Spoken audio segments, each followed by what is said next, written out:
Should we talk about weed?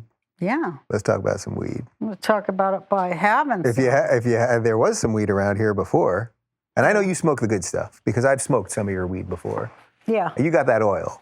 I do the oil. And it was almost like being on something else. It isn't weed. That isn't weed? I mean, I do think it's something beside weed. Oh, there's something else in there. It's the oil. The oil is something else. Yeah. So you, in the movie, you were talking about how you think that weed could actually, I mean, everything that you're talking about here, from the, out there stuff to whatever it is, it's sort of related back to just kind of freeing the mind. Your whole thing is freeing the mind. Thinking about things. Yeah. So why is it like that? I like starting from there. Why is it like this? Not how did it get that way? Because there's a lot of fucking idiots say, how did it get that way? Right. I was inducted into a real smart group when I was very young. And my teacher told me, only victims ask why or how did it get like that. And that's their Sphirot. Right. That's the reality they live in, but we're something else.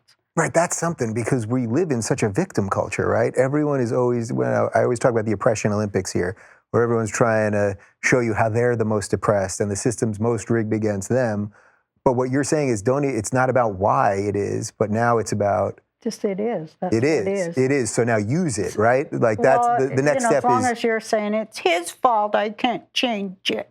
Wah, shit in my pants. Now that's big baby shit. That isn't grandmother shit.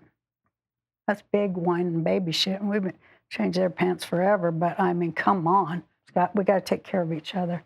We can't. We got to put our heads together and figure how to change the system so that it works for people. That's hardcore change. So whether it's Trump or whether it's Hillary, it don't matter. That's not Trump. If he gets in, oh boy, I see all these people are going to get mobilized. They're going to be like, we've got to take control of our local government. In fact, that is what you have to do.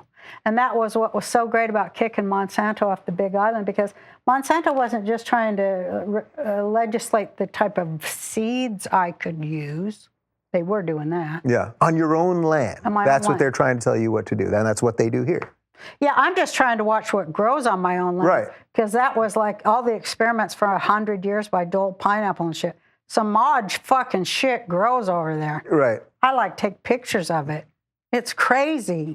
Oh, I know what I was going to say. Not only were they trying to tell us what we could plant, but what the real thing is they were trying to make local government obsolete, and that is what they're really doing. They all do two things. The one is the circus for idiots. I shouldn't even say idiots, the unaware. Yeah.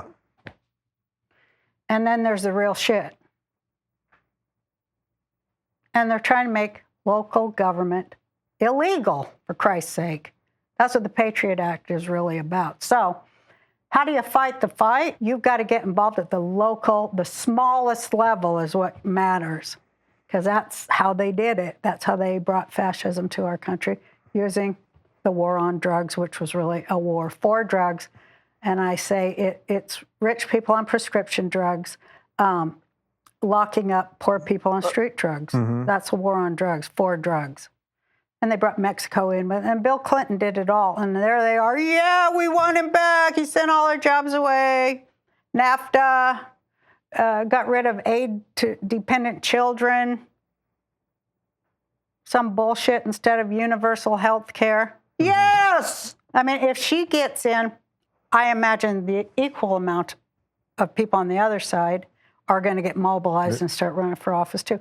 And this is the great thing. If there is anything great about democracy, it's that you got to work it for it to work.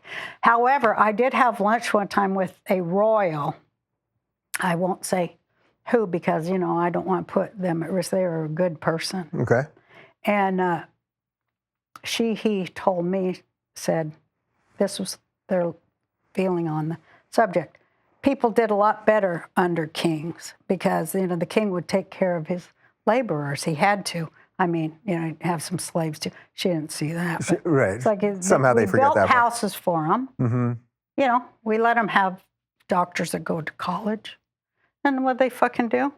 They start talking about democracy, and that's what they get. And was it Victor Hugo said, democracy is 2 wolves and a lamb deciding what to have for lunch. So it's the wild, wild East and West, but there is a political compromise in between the two, and that's what I write about. I do believe in freedom. So it seems to me that a lot of the things that you're talking about, we're sort of all over the place here, but there's a theme here sort of around socialism, but at the same time, you're really talking about the individual because you're basically saying, get your shit right, think right, get local instead of big and all that stuff. It's not socialism as the socialists define socialism. I'm for some socialist solutions to problems. Yeah. But that doesn't mean that I'm a Stalinist. It actually sounds libertarian to me, a lot of the things you're saying. I don't like them because we do need government. Yeah. By God, we need intelligent, efficient government. So I want a synthesis called peopleism, where we just like solve fucking problems. Right. And nobody's getting rich off keeping the problem going. So when you ran first for the Green Party, for people that don't know. So you ran for the Green Party ticket. For the Green Party nomination. For the nomination, and you eventually lost to Jill Stein, who has run how many times? 87 times before? Or something? Their last candidate before Jill Stein was Cynthia McKinney. Right, so was that... Before her, it was Ralph Nader. Right. So Jill, though, struck me as, when I watched the documentary, she's very much like a politician, like a normal politician. Yeah. And you came into the Green Party... She speaks their language. Yeah, she spoke but it doesn't get you anywhere in the system, right? It doesn't... The Democrats and the Republicans, if you just speak their language, but you're not one of them, that's not going to get you into the system. And you basically were like, fuck this, I'm going to speak the way I speak, I'm going to talk about these things. And to me, they could have jumped on you and said this would be at least a way of cracking the system a little bit. But ultimately, they didn't go with you. And then they want to stay tight and white. And, they want the matching funds. Again, money,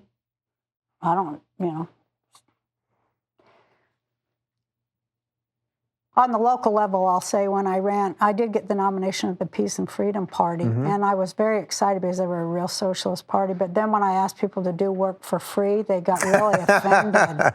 And they're like, well, I got to make money for that. And I said, you don't get paid for being a revolutionary in my campaign. You do it because you have to do it. You don't do it for a job, because those people always sell you out. I want a true believer's fire in the bellies. I got a few of them and made it to 3 ballots because of them and the work they did. They got out there and got the signatures.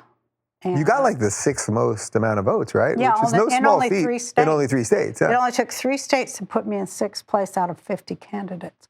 So I thought, these are some good things that people who come after can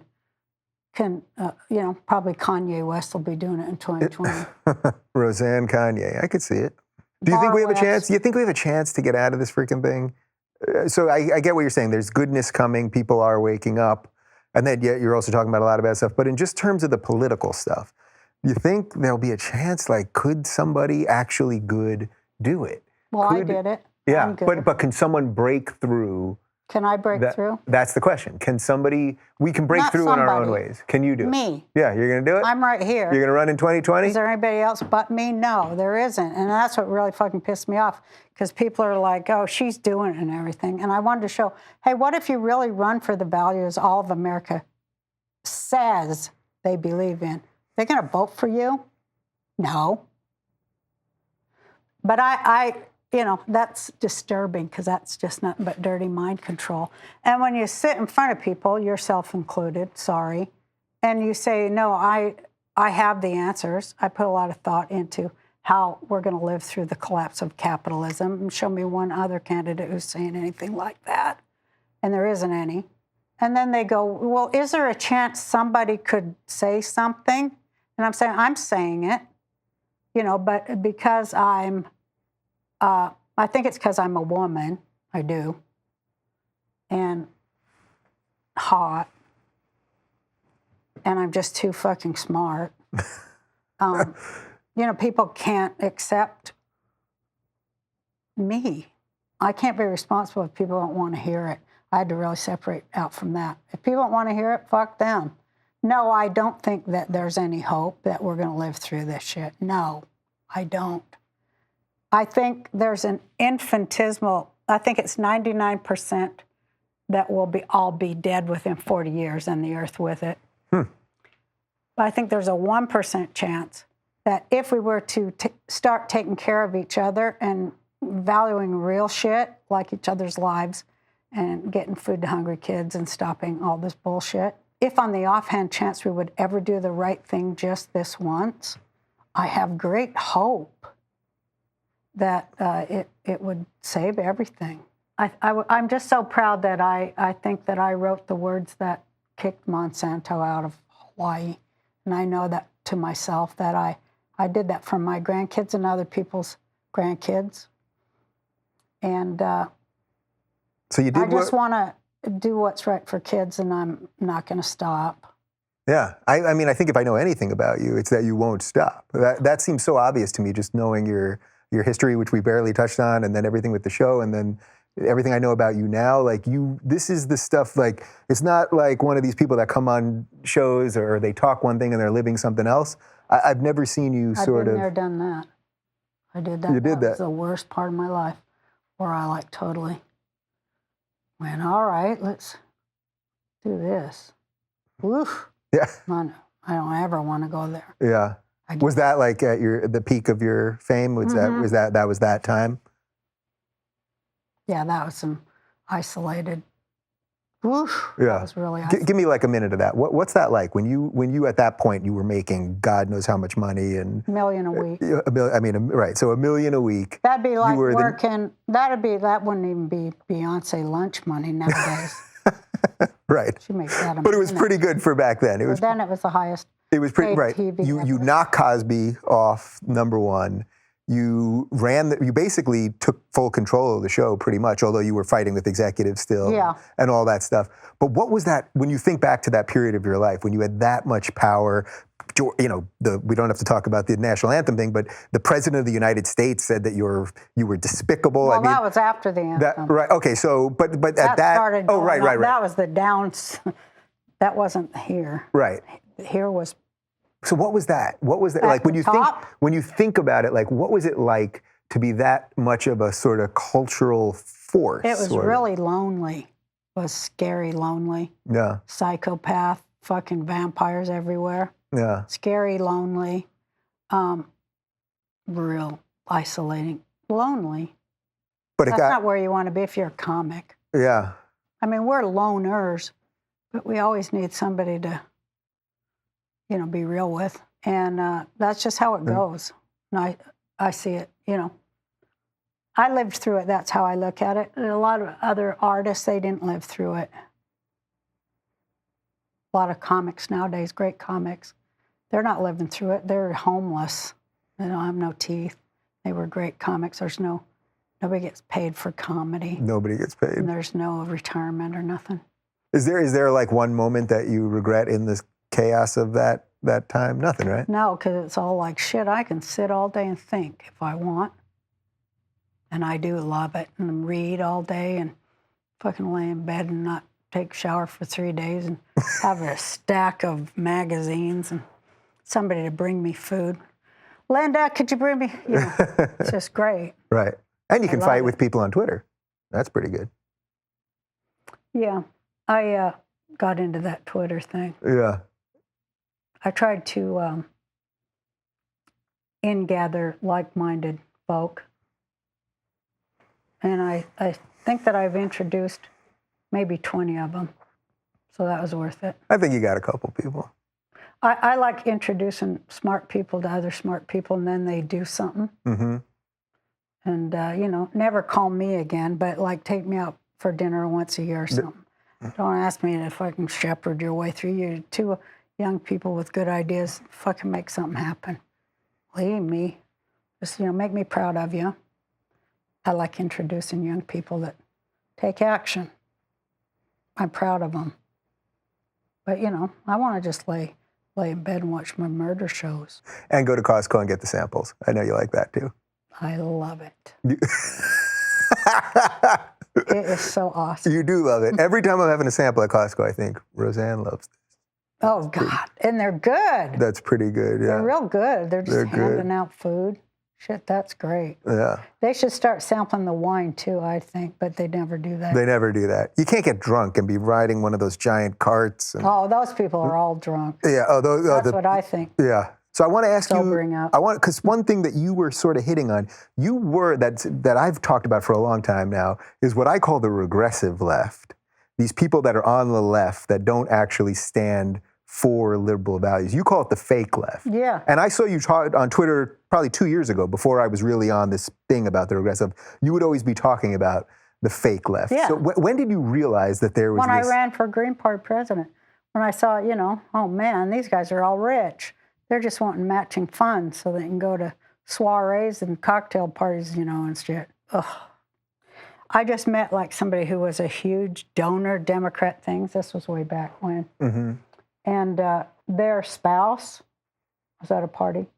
The spouse came in all in designer shit and goes, "Can I say something? I'm having a labor issue." I was like, why am I always there to see the worst fucking shit that on earth? And Yeah. I'm always there seeing it. Mm-hmm. I want all of my maids to wear French-made outfits. But my husband said that I could get this. It wouldn't be right. I'm like, oh my fucking God, why am I seeing this? Yeah. So of course I can't shut up. Like you're gonna get your motherfucking ass sued and handed to you. There's labor laws. Yeah. You can't break fucking labor laws. Can you not make your maid wear a maid's outfit? Is that? I guess if they sign a Hollywood release or some shit, you tell them it's a reality show. They'll Right. get around anything. Right. But it's all just fucking bullshit. They're not pro-union. When's the last time you heard fucking Jill Stein say a goddamn word about union labor? Well, it just doesn't happen. Yeah. It's about boycotting Israel. And that's what they're all about, because that anti-Semite shit, it works. And those guys, those pharaohs writing the checks, that's a great misdirection. Wait, so it's not the Jews writing the checks? I thought the Jews. No, it's pharaohs. So you've become a huge defender of Israel, which I think is amazing, because in this business, I've always been what I thought was a defender of Israel. And when because when I was a little girl, that was my whole life. It was Israel, Palestine, we called it before they stole that word from us. But my uncles used to sing, "If your name is Abi, join the Jewish Navy, fight, fight, fight for Palestine." That was that's how it was. And They were the Palestine was Palestinians. where the Jews lived. Well, That's why the Arabs it was boycotted Israel. Palestine. Yeah. Yeah, and they have had a boycott on Jews. Yeah. The Arabs have, for way before Israel existed. Hello, and it's just all bullshit. And I think that fake left, what their cover is, they just cover for empire. And empire, royal empire, pharaohs, they stole all the money of the Iraqi Jews and kicked them out. All the time the fake left was not talking about labor and ethnic cleansing of Jewish wealth in the Arab world, because they were getting paid by the pharaohs to say that shit. And I knew it was fake. I knew it was fake when I addressed the Green Party delegates in Florida in 2011. And I'm like, you got to get rid of stand your ground gun law. And they didn't know about Trayvon Martin or anything. I think it hadn't happened yet. And that was a stand your ground. I knew that was fucking not a good law for people, Mm-hmm. And it's all based on how are they going to lock up pot smoking kids to go to those jails and work for those corporations for 16 cents an hour. It's a predatory system. I mean, we know enough to call it predatory lending, but it's way bigger than predatory lending. It's when you go to church to pray and a pedo gets you. It's beyond predatory. It's a pirate predatory system. And children are its prey, and I don't like that. And I don't like anybody who aids that. And no grandmas do. Grandpas don't either. But Decent people. they're nodding off at the People television. who don't have kids or whatever. decent people don't like that kind of system, and they don't even dare look at it because they're like this. Mm-hmm. You know, that's like when Moses went and, you know, he killed the taskmaster, you know. Moses was the prince of Egypt. And he went and killed that taskmaster because it's like, you can't be. You're going to, somebody bigger than you is going to come along. And I guess that's just the history of the world, right? Who's ever got the shit hammer wins. Yeah. And the shit hammer, violence and all that war stuff, that comes with whoever can write the checks for the armies. Always money for more bombs, right? We don't have money for roads, but there's always money for more bombs. Except for now, there's no money. So something new is here. There's no money. Sooner or later, those checks are going to bounce, or some tragedy like Dallas is going to, you know, happen over and over here. And people are going to have to do something different. They're going to have to take care of each other. And that's like why it's kind of good in a horrible way. But I guess So that's what we're that's the supposed good to, part that you talked well, about at the we're supposed to beginning. get to that anyway. That's what it tells us we're supposed to do. It's just, you know, take care of each other and, you know. Can we end this in a funny manner? Yeah. Let's get to a funny place to end this. Okay. I have a feeling. I think it's all funny. At the end of the day, but this is all proof why you're a comic, right? Like at the end of the day, all this, it's all like at the end. At the end, I'll say this.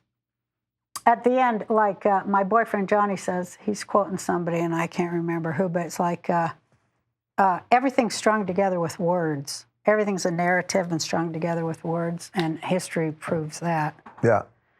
But words can take it all apart too. And that's why comedy is so fucking great, because it's just like bam, bam. I'm shooting right to the heart of the beast, which is in me. I'm going to live for truth like I say I do. I'm going to value truth and talk it and live it and just, you know, value it. No. Because I know you want me to end on something funny. I think idiots are funny. Well, we I got do plenty laugh. of those. I laugh at the idiot system, and that's the thing I was going to say about words. Laughing your idiot system to scorn is the greatest gift that comics freely offer to humanity. And, you know, like I said, Doug Stanhope, anybody who's funny or saying anything real, fucking go see them, support them, say, go further. We want to hear more. And fucking start laughing the shit to scorn, because it's just fucking ridiculous. It's ridiculous that it doesn't work and that it's like as stupid as it fucking is. All right. Uh-oh. Well, listen, I have a Spilled all feeling. over. Oh, geez. I have a feeling we're going to do this again. But I just want to take a second just to thank you, because we met only in the last 3 years or so. But I feel like you somehow saw something in me that. Not really. No. I was just really drunk. No, I You liked did your, take a bong hit and then said hi to me, I liked so I your knew laugh it. and your smile. Yeah. You know, you laughed at my joke, so I go, this guy's a genius. And then we started talking, and you were really funny and made me laugh. Anyone who can make me laugh, I just value them, especially now. We all need to laugh. All right. Well, holy cow. Thank you to Roseanne Barr. We did a lot there. If you can follow around, there's something there. You can find out more about Roseanne at roseanneworld.com. And I'm pretty sure if you smoke enough weed, you will find her on the celestial plane. So thanks for watching. I'll do it again next week.